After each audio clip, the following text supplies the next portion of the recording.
Welcome to Kim Talks Resilience, where we share stories of insight and inspiration in life, love, and business with resilient women from around the world. Speaking with authors, entrepreneurs, founders, and coaches to learn their strategies for a more resilient life so we can all build the life we love. I'm your host, Kim Hayden. Alrighty, super excited to be back here in studio and having an opportunity to explore kind of what makes us tick. How do we keep ourselves moving forward? And it takes all different avenues. I'm a firm believer that there are so many ways that we can achieve. I mean, what is that saying? That there's many routes to the top of the mountain, and none of them are wrong. All of them can lead you onward. But it's up to us to put one foot in front of the other. And so today, our guest is actually going to give us some insight and some awareness around some things you can do to find that greater fulfillment. Right. So Aline supports people to establish solid foundations for spiritual growth and soul fulfillment so that they can establish a direct, self-sustained connection to the divine through nothing but themselves. Developing solid foundations leads us to being more connected, lighter, and clearer. This is why Aline Ra M says spiritual growth and soul fulfillment, because the more we connect to the divine within us, the more we get to live in joy from within. So, in a society where everybody is kind of thinking me, there may be a positive to this, right?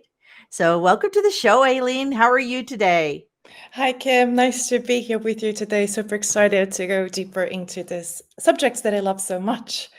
Wonderful. Yeah. Well, I'm looking to be I'm looking to learn. I always look to learn. I come to each podcast open and ready. Even if I think I already know everything, I put all that aside and I learn with the listeners. That's my goal. But before we dive into what you do, I'd really like to kind of uncover or reveal who is a lead. So, why is this a quest? And before you start that, where are you coming from? So I was born and raised in Brazil, and I lived nomadically. So officially I live in Sweden, but I spent 6 weeks there in the last 2 years. So I am a person of this planet, so to speak. Excellent. Well, you must love the Yes. fact that we have 54 countries and growing that give nomad workers working visas and living visas within their countries now. So we're at last Yes, counts wonderful. 54. So it's happening. Like we're making that global Yes. opportunity. So tell Yes. us, who is Aileen? That is a big question to ask somebody who works with spirituality, because that is the whole point of spirituality, to uncover who we truly are. So I wish I had a quick answer to this. We can do a whole episode just on that specific question. As I see myself, I am life itself. I'm an expression of life. And I see life as sacred. Every single one of us is a piece of the divine. Now, talking more concrete terms, I am a person who loves movement. I'm not a person who can stay. Of course, I can meditate for hours, as many people in this path. It's not about an inability to be silenced as much as I love movement in many different aspects, from dancing, from exercising, from talking, from dancing. As a human being, I am a person who feels that things stagnate in us too fast, and that is brings so many issues in our lives. Is, when we stagnate and things feel constricted, I don't enjoy feeling myself constricted in any way, shape, or form. I am a person who likes to feel the movement and the expansion of life. Feelings, allowing our emotions to run through us, to not keep overthinking about things, to just releasing things. That's who I am. I am a person who's always letting go and receiving things. That's how I think I can put it in the most concrete way, if I may. Well, it's being open. So some people will come on one of my shows, and I think people who listen to me pretty regularly will know that I do not believe in lack.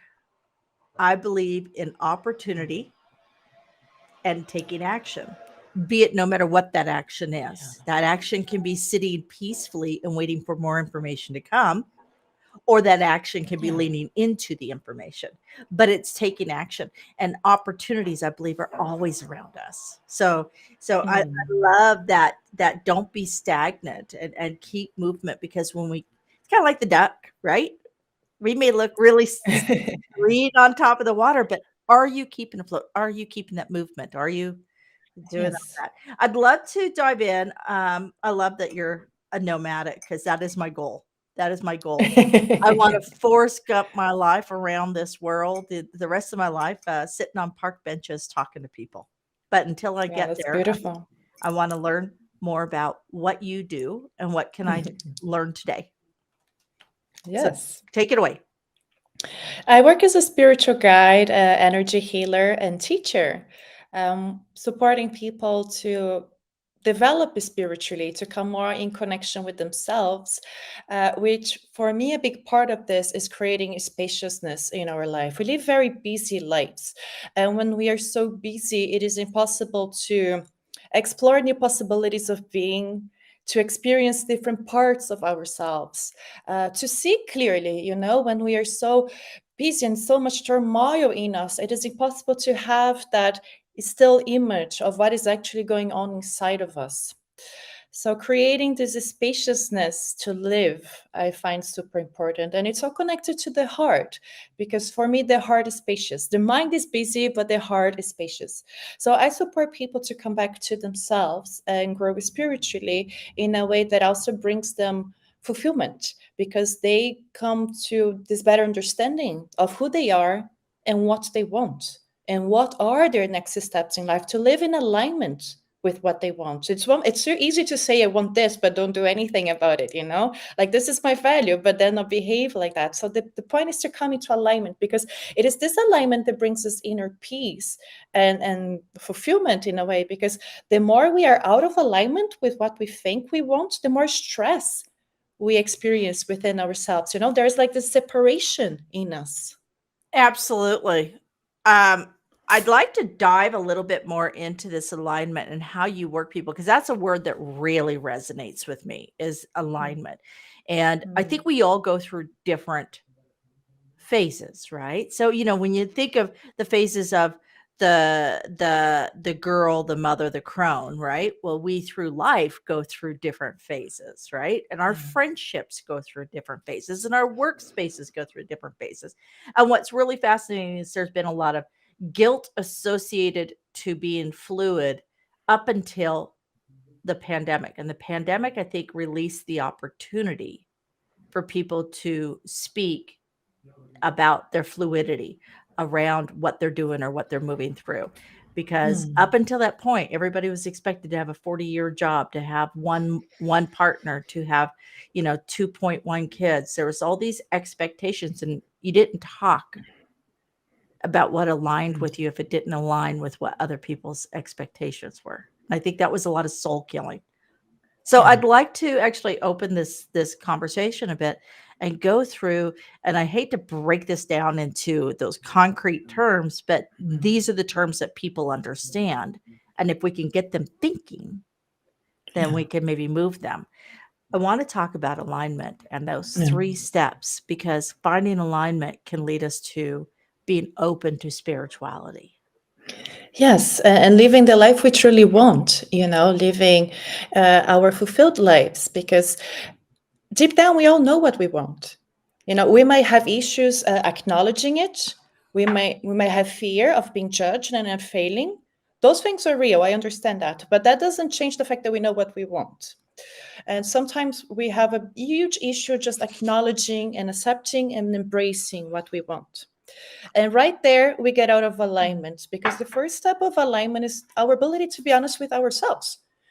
We talk all the time about honesty with other people, but I mean, honest with other people is the second step. It all begins with our ability to recognize and then acknowledge what we're going through, what we need, what we want. And the first step of that is simply allowing ourselves to see that and creating that spaciousness for us. And it doesn't need to be super big, you know, it's not like you need to go on a retreat or something like that, but infusing our lives with a little some pauses can bring us into deep alignment.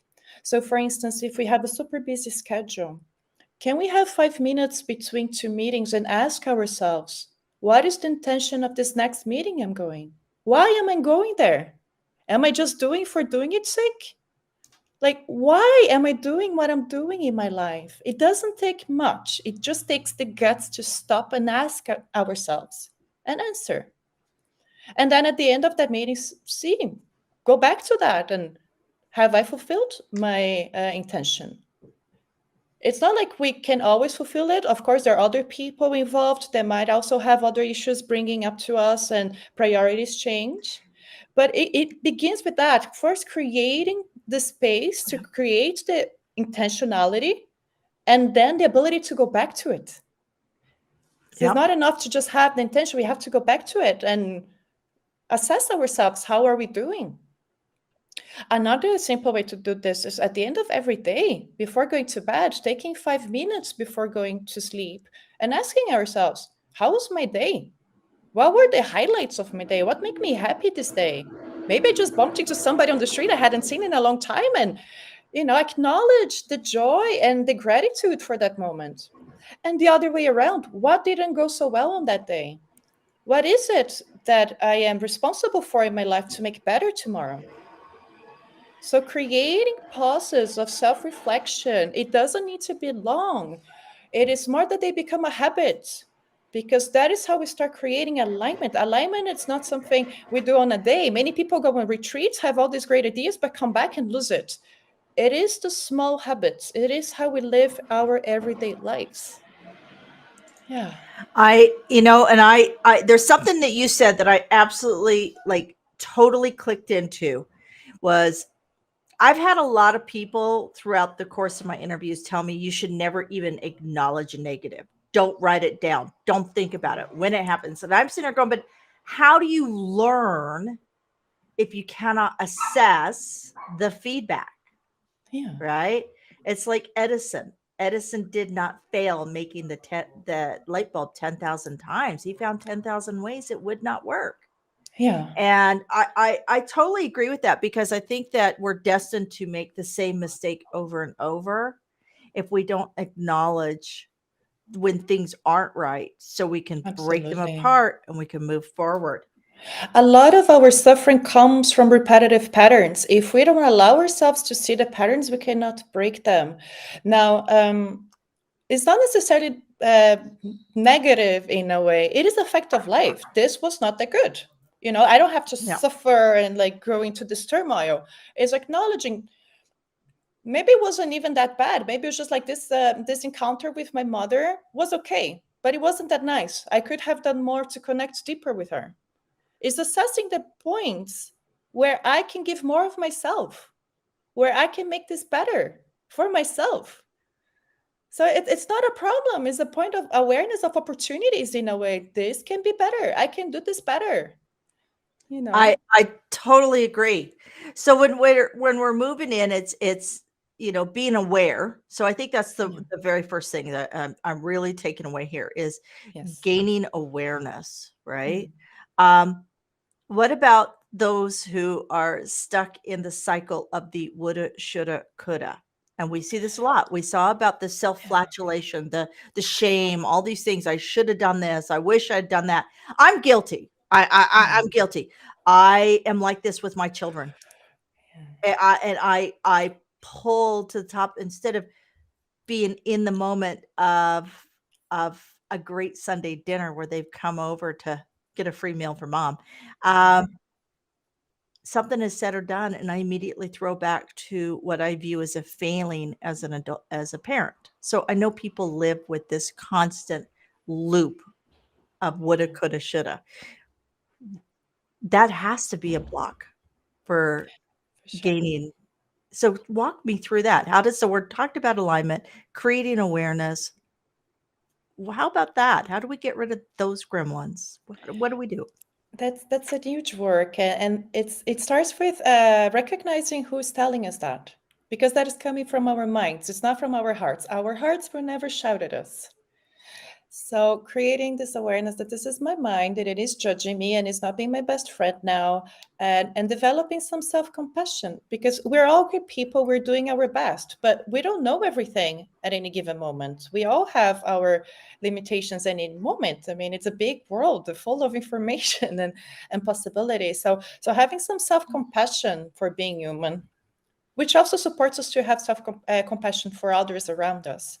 That is how we create a more compassionate society.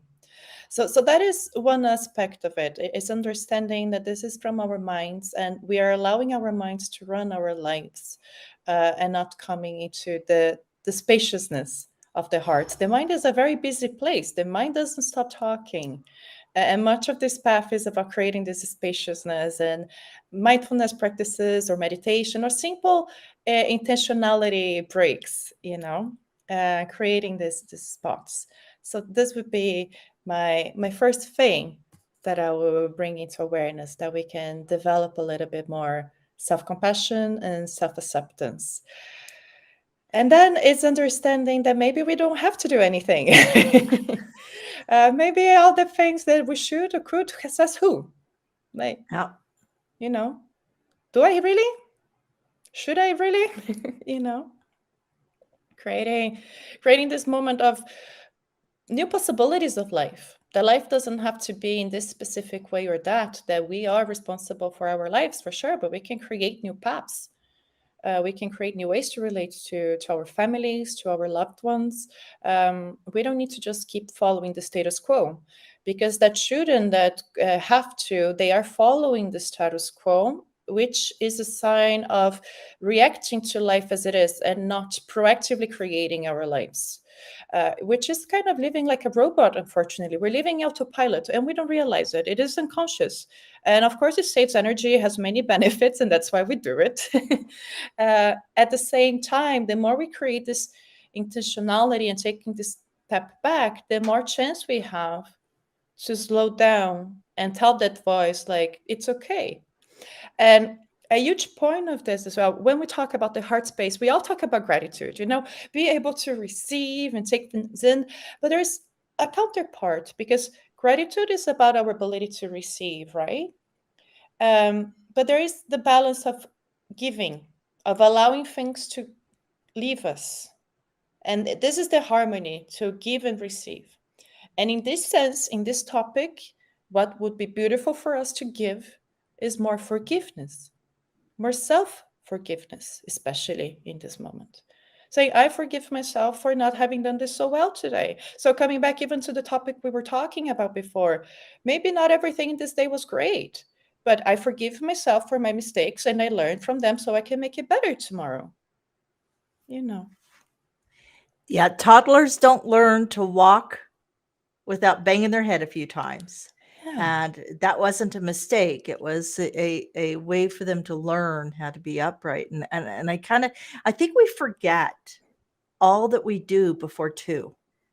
yeah, And think about how much we accomplish before the age of 2 or 3.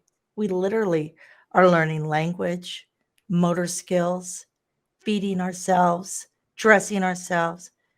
We learn so much, and yet I think we learn more between the ages of 0 and 3 than we allow ourselves to learn over the age of 30. yeah. When we're not judging ourselves so much, we're just living and we're learning as we live. There's no more to it. We lose so much of the playfulness, and life is to be lived. Life is to be joyful. I understand that not every single moment is gonna be joyful, but we can live at every moment. We can be present in every moment, and we can understand that we can be lighter. One of my favorite quotes, I don't even know exactly where it comes from, but it's do everything as if it was all that matters, and do it knowing it doesn't matter at all. So, this duality to life, that of course we care about things and we love them and we do them with care and well, but not worry and desperate about them, because then we get out of love. So this lightness of the heart is also important. Then we can do things caring and playfully and lightly at the same time. It doesn't have to be in this place of worry and suffering and hustling. Life is not a struggle. Life is challenging, but it should not be a struggle. It doesn't have to be a struggle. Yeah. And, Yeah. you know what? And the reality is, it's kind of like when you eat a really good meal, you're typically going to have something sharp and something sweet and something tart and something savory. And that's what creates this layer of flavor.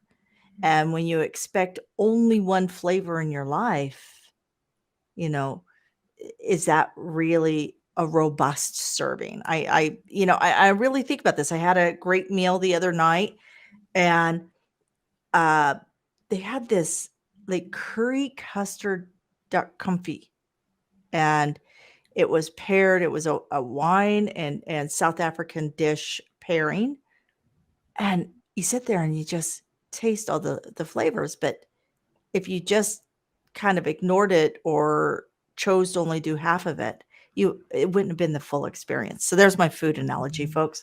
I love food. What can I Sure. say? I love food. So walk me through real quick, when Yeah. somebody comes to you, what does that look like? So they start with you. What does that look like?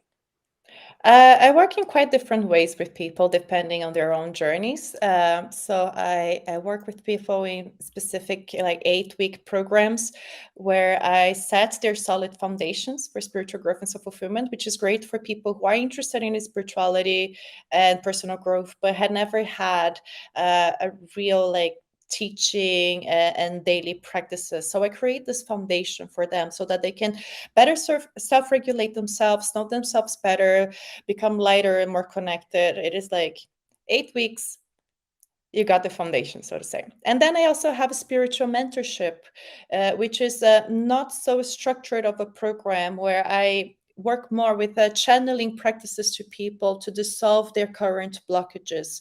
So it's a much more tailor-made and one-on-one, using my spiritual capabilities, so to speak. So I work with people that are just starting their path and people who have been on this path for a long time. But I also have like online courses, and I give healing sessions in person and remotely.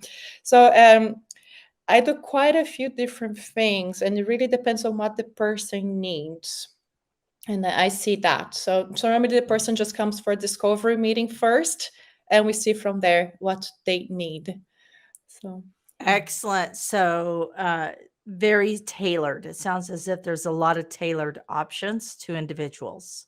yeah, So we s- we don't move into greatness without having a challenge. Typically, there's something that it's that inspires us, or you know is the catalyst.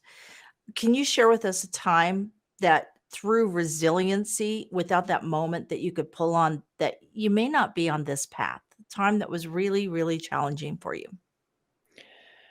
well, the moment that was very challenging for me was actually when I started before I started working with spiritual growth. I used to work with a business. I've been on the spiritual path for a very long time, since I was a teenager, but I never thought I was going to work with this. This was only my own path and something I didn't talk to people about it. I was very cautious about what I shared with people back then. And I went to business school and I worked with business development for a long time. Until my late 20s, I came to a point where I couldn't break myself in two. There was all the spiritual part that I was hiding, and then there was my office life. And I came to a point that I felt I didn't have any choice but to quit my a socially accepted life, so to speak. So I left my job, I broke up my relationship, I left my home. It was all happening quite fast, and I had no plan. I didn't know what I was leaving my job for. I had no idea that years later I was going to work as a spiritual guide. It was nothing clear. It was literally, I'm going to take some time off and I'll see what happens. And I thought back then naively that all I needed was 3 months, and I would come up with my own business, and just do this. And time kept passing. And when I quit my job and everything, I had funds for 1 year. Like, okay, I'll figure it out. I'll figure this out in 1 year. And then after 1 year, I had no idea. And then after 2 years, I had no idea. And after 3 years, I had no idea. And somehow everything worked out. And it's like, for me, it was one of the biggest spiritual moments of my life to understand how supported we are and that everything can work out if we are committed to ourselves. It is up to us. Like, our power is insane. But that said, when I quit everything, people kept on telling me how brave and courageous I was to leave everything. And I didn't feel back then that was so courageous. What I felt was courageous and resilient of my part was to stick to that decision, even after not knowing what I was doing 1 year, 2 years, and 3 years after. So, like, this self integrity and high alignment of, I am not quitting. I know I can come back to an office job at any time, but I don't want to. This is not the life I want. This is not for me. This is not what I came here for. I have no idea what I came here for, but I am sticking to my commitment to this path and to myself. So for me to be able to stay on that, not knowing, this huge gap of trying different things and, yeah, just keep walking forward no matter what for so long. For me, that was the biggest resilience that I ever saw in myself. And it gives me great strength up to now that I can do what I want to do and it will work out. I just have to be real to myself and stick to myself. I love that. It will work out. It will work out. 90% of all startups fail. What they don't tell you is that those failures can be like cuts. They're small cuts that can lead to that final. So if you hit 90 roadblocks and you're still pushing, you are now in that point where statistically you're surpassing, and you just got to keep pushing. I mean, I have had days. I have had days where I have pounded my head on my desk, or I have quietly cried in a corner, or wondered what the heck I was doing. Yeah. But you know what? It's those who are willing to lead courageously and show, prove, are the ones that change the world, and change the world's. Maybe that's just one person at a time, but that's okay. Yeah. Let's talk real quickly about books. You have a book out. Can you share with us what the reader can expect from the book and where they can get the book? So, this book, Bullshit Free Mindfulness, An Uncommon Joy for Everyday Life, it's made for people who like to have more spaciousness, joy, and connection in everyday life without actually having to add anything to their life. So, it has no meditation and it's not about theory, it's an extremely hands on and practical book. It brings keys to how to bring more joy and connection to things we already do, like you were talking about food before. So we have food related practices here. So it's using the context of how we live our modern lives in this world. And how can we create that space for ourselves to bring more of our own joy and our hearts into our lives? So that is the point of the book, to be as practical as possible. I'm not here to discuss theory and bring another level of understanding of what mindfulness is can we just live more fully and more consciously right now? So this book brings 50 different practices. And of course, you're not expected to do all of them. You can just open and see what it resonates with you and try the same practice a few times to allow it to show to yourself what is possible in this life with the things that we already have at hand. And you can find this book at Amazon. So it's very simple and easy to find it. You can just type my name, Aline Ra M, on Amazon and you will find it. That, and I think I love the fact that there's 50, because the reality is if you're a real keener, you can actually get in here and commit to one a week. If you're like me, you go in and find your top 10 favorites and do them 2, 3 times a month, right? Mhm. Um, but I'll tell you, I absolutely agree, Aileen, that too many people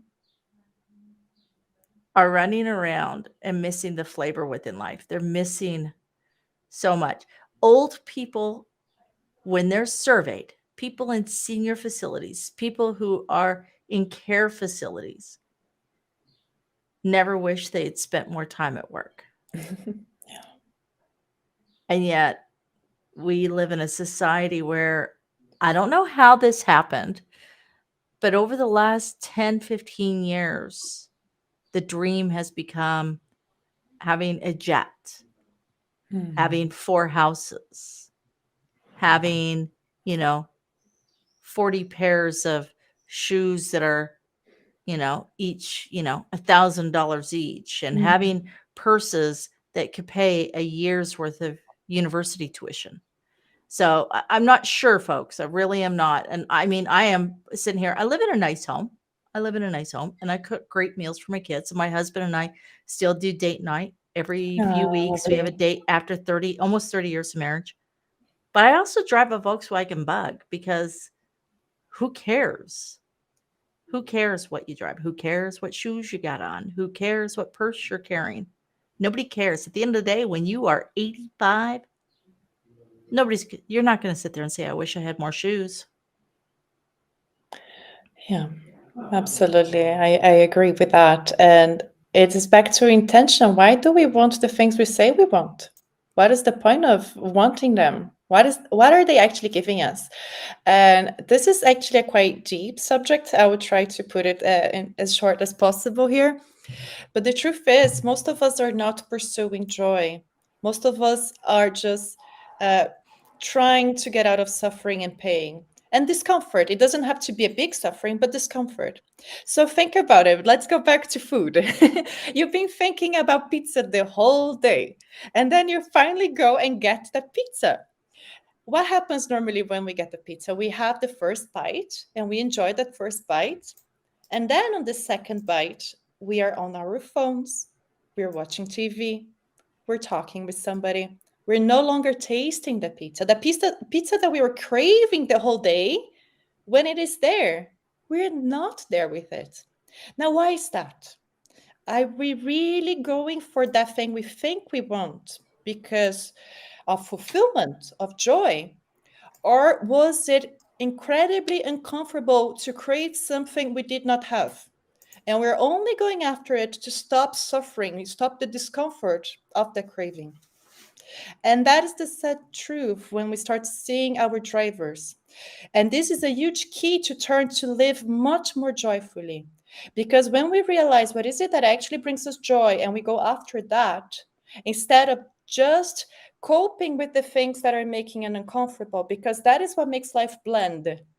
To not live a bland life, we need to go after what makes us joyful and not just release from discomfort.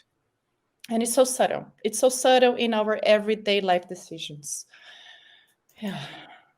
There is so much to unpack here. And oh, I got the wrong one. Here we go. There we go. Ah, There we wonderful. go. Ah, it's crazy. Like click one button these days. One button is all it takes. I love everything that you've said, and I love the fact that you're stepping into this space because we need more leaders. There's a lot of people looking for leadership. There's a lot of people looking for a path, and the more options and opportunities that are out there, I'm hoping that people will lean in to them. Right.